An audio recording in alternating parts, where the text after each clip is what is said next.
I don't get a ton of email from female viewers of this channel, but Pollyanna from Poughkeepsie writes, "Hello Mark, I just recently found your channel and I am thoroughly enjoying it." Thank you, Pollyanna.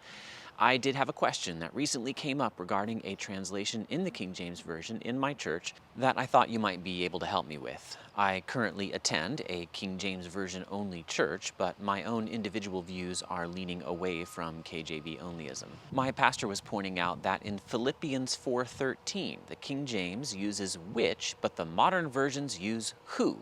He was saying that this was a big error because although he agrees that Christ gives us strength, the King James translation was better because it pointed out that it was the actual act of doing the things through Christ that gave you strength.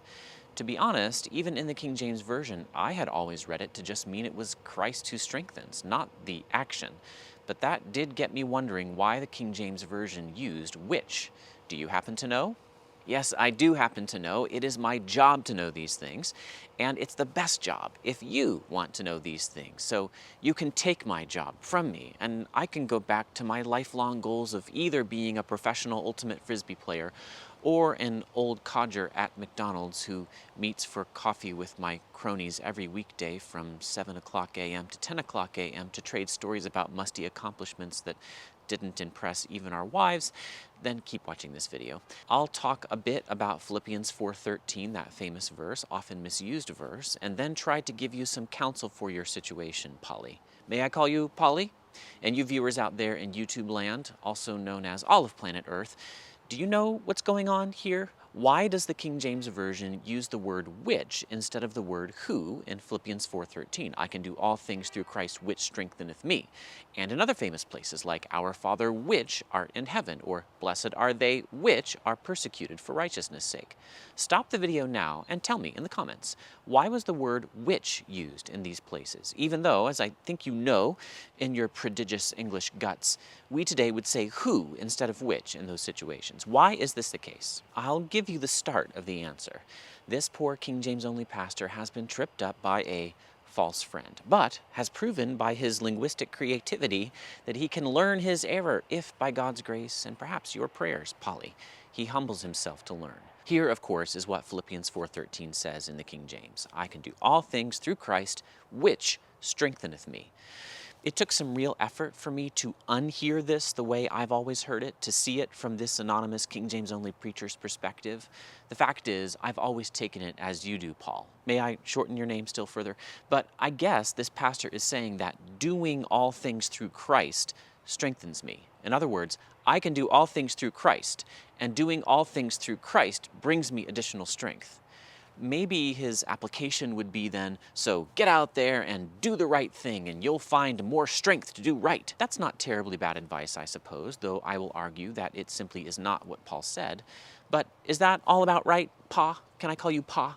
This is an official 50 False Friends in the King James Version video, and we've come to the 60th of those 50 False Friends. I can't change the title of the series from 50 False Friends, though, because the alliteration is too convenient. 60 False Friends just doesn't have the same ring to it, and to call it 60 silly synonyms would be to take the alliteration game way too far. Like a pastor I once knew who alliterated all of his main points and all his subpoints, and if he could, all his sub-points. It was mind-numbing and distracting at the same time. So, sorry, it's still 50 False Friends, and yet we're up to number 60. On behalf of my ministry board, I apologize for any confusion this may cause, Pa. Let's go quickly through the false friend steps. First, we've noticed already that this use of which is just odd. I can do all things through Christ which strengtheneth me. But in all my experience, I and other readers just naturally took this relative pronoun which to mean who, and we moved on.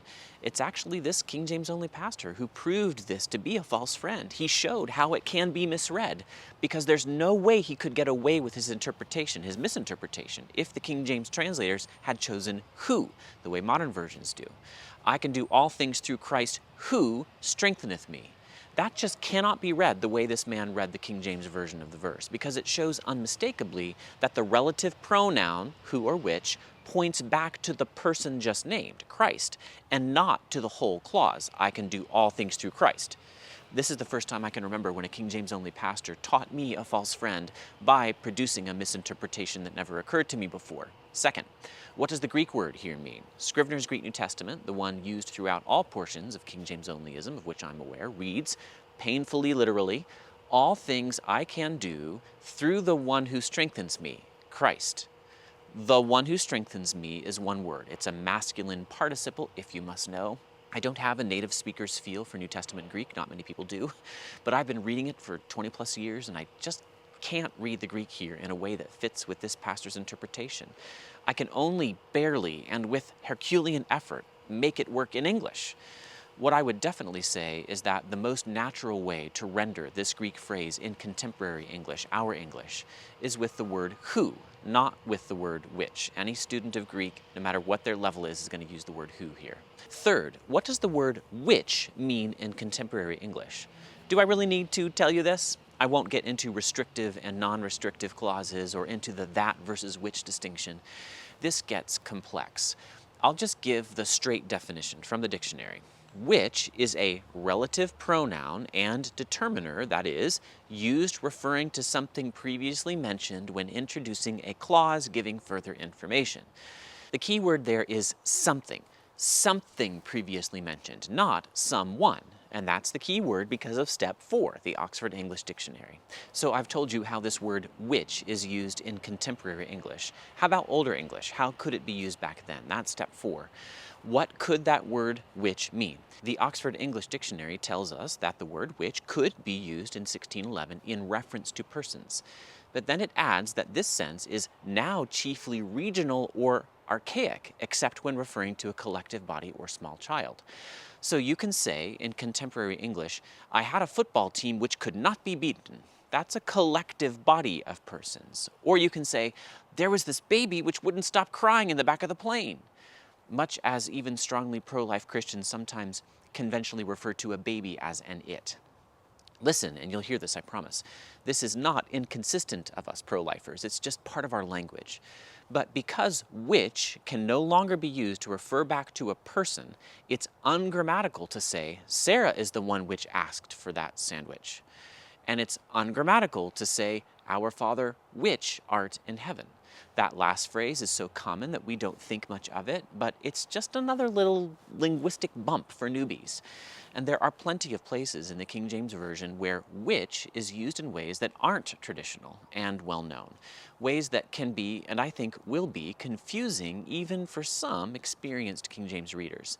They'll just sound slightly foreign in ways that the original Hebrew and Greek did not sound to their original readers. So what are some places where the King James uses which as a relative pronoun with a personal antecedent? Listen to these examples. And Lot also, which went with Abram, had flocks and herds and tents. Clearly, we would say who there. That just sounds odd. I think most people today would understand it still, but it's just not our English. But listen to this verse from the next chapter. And blessed be the Most High God, which hath delivered thine enemies into thy hand. This is Melchizedek, possibly a pre-incarnate appearance of Christ, blessing Abraham after a military victory.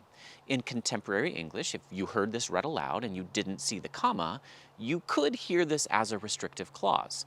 Blessed be the God, maybe lowercase g, which has delivered your enemies into your hand. In other words, there are other gods out there, but blessed be that one, the one which does this sort of thing. I don't really think this kind of misreading is likely to happen, but then that odd reading of Philippians 4:13 never occurred to me either.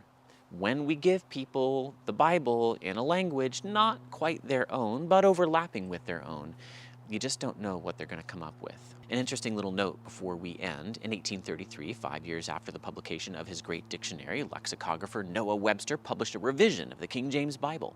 I did a whole video on this. He revised the King James for precisely the same reasons that I say it should not be used exclusively and should be phased out of pulpits and phased into personal studies, the way the Geneva Bible has been, for example. He pointed to dead words and false friends. It's a big task to update the English of the King James, I should know, and Webster has a lengthy preface in which he explains his principles and gives examples of the English that he felt he needed to update to 1833 usage.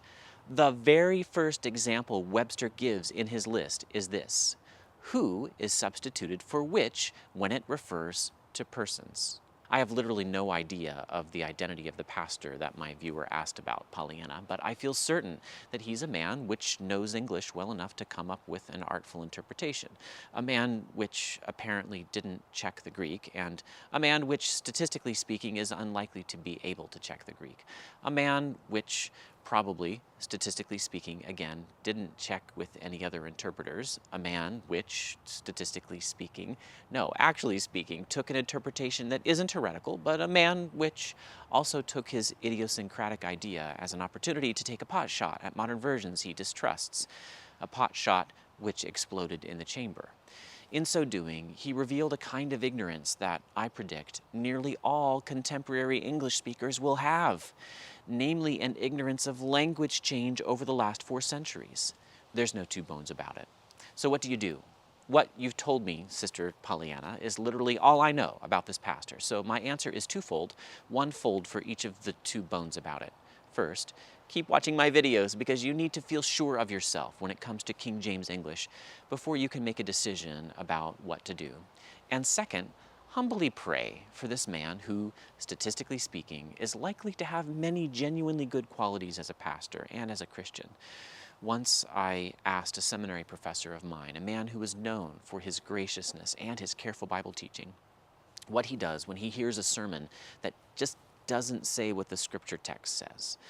He said, I pray for this man, the preacher, to receive the illumination of the Holy Spirit so he can understand and then preach what the text says. That's the wise advice that I now pass on to you. And you can do this because you can do all things through Christ who strengthens you. This verse, of course, is often abused. I just did it. That's not really what Paul was talking about. This verse has become, like the plans I have for you, plans to prosper you and not to harm you, a favorite verse of those infected by the prosperity gospel to varying degrees. I don't have any glee taking this verse away from others. I feel certain I have used it in this way too in the past. But the most careful, contextual reading of this stirring phrase, I can do all things through Christ who strengthens me, ties it back to the previous verse. Listen to the context in the CSB. I know how to make do with little, and I know how to make do with a lot, Paul says. In any and all circumstances, I have learned the secret of being content, whether well-fed or hungry, whether in abundance or in need. I am able to do all things through him who strengthens me. There's a tiny little tip beyond the context itself that all things doesn't include beating the Cleveland Cavaliers for the NBA Finals or acing one's history test. It's in that little word all in the CSB in verse 12. In all circumstances, fed or not, needy or not, Paul can be content. It's extremely hard to be content when you don't have things that you need, that you really need, like food, which is why Paul makes this statement.